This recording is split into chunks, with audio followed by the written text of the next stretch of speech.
Using pivot tables and pivot charts, Uma has now created a visually appealing and responsive report. The problem is she doesn't want to have to keep adjusting it to respond to other people's queries. She would prefer that they could come in and query the report themselves to get the answers they need when they need them. One tool that can help with this is slices. Slices are really just another way of filtering data, but they are incredibly easy to use. Now we're basically carrying on with the workbook we had last time. I've just moved things around a little bit so we've got more space, and I've also removed the report filter field from our regional pivot, and that's because we're rather going to use a slicer to do the filtering. Now to add a slicer, click in the pivot table or pivot chart that you want to filter. Come up to your Pivot Table Tools Analyze tab or your Chart Analyze tab and click Insert Slicer in the filter group. You can add as many slices as you have fields in your data, but we're just going to go for 3. So I'm going to select State, Customer Type and Account Manager and then click OK. My 3 slices have been added to my worksheet and my pivot chart fields have been hidden. And that's one of the benefits of slices. We don't have those fields taking up half our screen.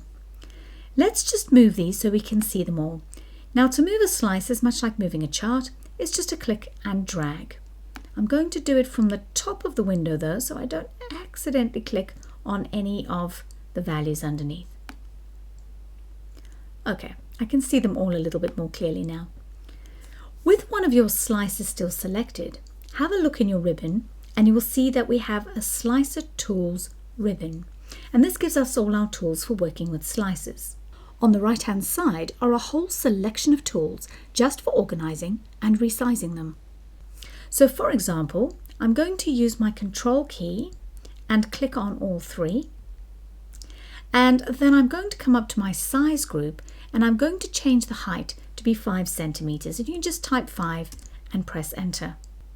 I would also like them all to be nicely lined up. So I'm going to come to my Align tool and click Align Top. And if you want to get really fancy, you can come to your line and you can space them evenly. So I'm going to distribute horizontally.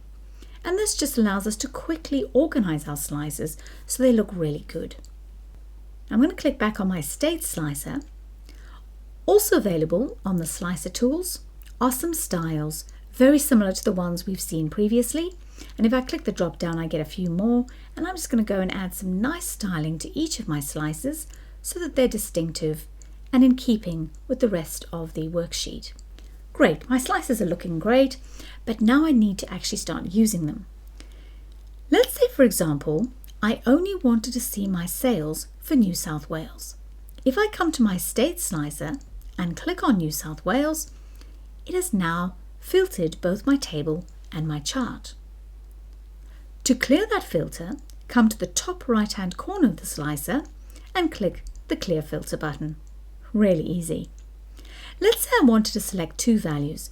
So Uma would like to see my total sales for consumer and home office customers. So I'm going to click on Consumer, hold my Control key down and click Home Office.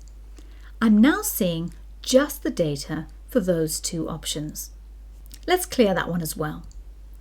If you want to see a large group of values that are all next to each other, so let's say for example I want to see the data of the first 5 account managers, click on the first one, hold your Shift key down and click on the last one. And now I'm seeing the sales for my first 5 managers. So really easy to use. I'm going to clear that for a moment. Now one of the best things about slices is it has a unique feature that other filters don't offer. You can actually connect slices to multiple pivots. So what I'm going to do is connect my account manager not just to my regional pivot, but to my customer type pivot as well. Select the slicer you want to connect, come up to your slicer options and come to Report Connections.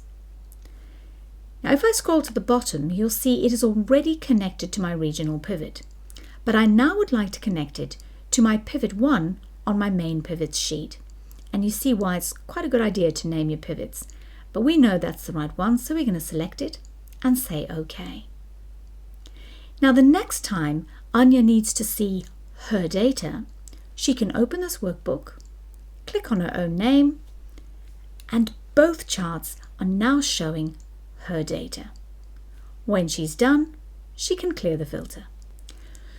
So we've now seen that by using a combination of pivot tables, pivot charts and slices, we can create very powerful and interactive visual reports and dashboards that users who have very little knowledge of pivot tables can still use to get the data and trends that they need.